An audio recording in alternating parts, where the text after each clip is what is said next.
am Doomsvince. This is day 129 of Spawn Year.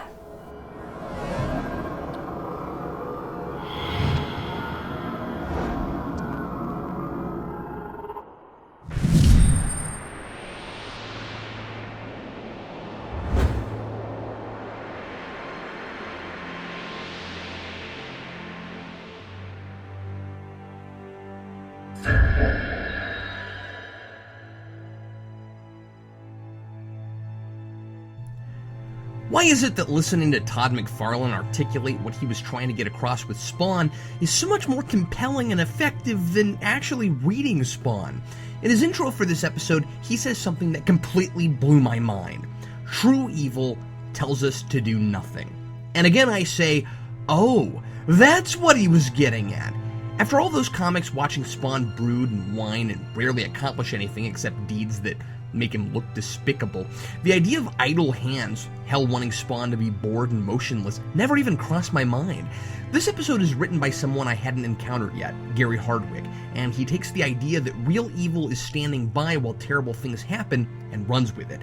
It's important to note that even if you have a really interesting reason behind having your protagonist sitting on his hands, it doesn't make for good drama. So in an action-driven medium like comics, where you're attracting readers with the cyborgs and demons and robot gorillas, yeah, the joke was on the giant robot gorilla fans, there's only so long you can keep your incredibly dramatic-looking caped wonder motionless. Eventually, he has to get over it and start doing stuff, or he's just submitted to evil. Bulgy wins, and either the book is over, or we're reading dozens of grueling, pointless issues. So either the notion of Spawn's refusal to be productive was always supposed to be part of Hell's plan for him, and McFarlane wasn't a competent enough writer to get him past that chapter, or else it was another afterthought, something he came up with as a way to explain why he wasn't using his imagination and really letting Spawn come to life. Either way, I'm glad this idea was finally presented, because I never thought in 1,000 years I would see a Spawn story that actually explores the idea of his doing nothing. Hardwick takes an annoying motif from the comics and crafts a whole story around it, and Spawn, you're not even going to believe this, goes through another complete character arc where he makes the choice to help people, even those who don't ask for it, because it's the right thing to do. I guess I shouldn't be too surprised it took a writer I'd never heard of to make that happen. Spawn's had too much downtime, too much time to overthink things and decide, despite the people of the alleys he's already helped, that his life is over. He's dead, or at least he's supposed to be, so what's in it for him to do anything for anyone? I'm more okay with his hesitation in previous episodes after this. He let people die before he finally made a move because he can't decide what he wants to be now, a hero or a ghost. There's this psychotic preacher who's kidnapped a mute boy running around the alleys throwing grenades at people. We have no idea who he is or why he's doing this until a big reveal at the end. Spawn decides to be invisible, pretending he doesn't even exist. But then, when he hears on a police scanner that Cyan has been kidnapped, he realizes he can't pretend anymore. That he must do something about, because he still cares about Wanda, and because Cyan is the child he was never able to give Wanda.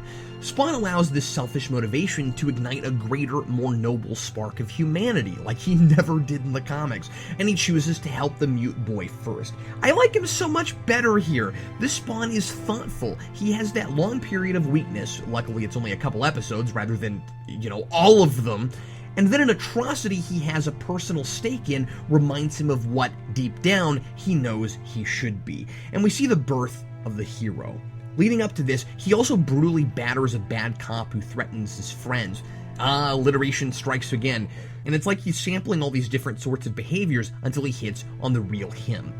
Hardwick does a marvelous job of paralleling this theme of idle hands used for evil in every subplot. Chapel waits in the darkness of Wynn's office until he has use of him, still a foil for Al, which I'm loving, and Senator McMillan is forced to halt work on a bill he believes is good for the American people, easing a lot of tax burdens on the middle class, but it goes against Wynn's interests, and Wynn controls the senator, so he's forced to do nothing. While evil coerces good into doing nothing, it strikes with a vicious purpose. Wynn has Cyan kidnapped because Wanda is getting too close to the Billy Kincaid conspiracy.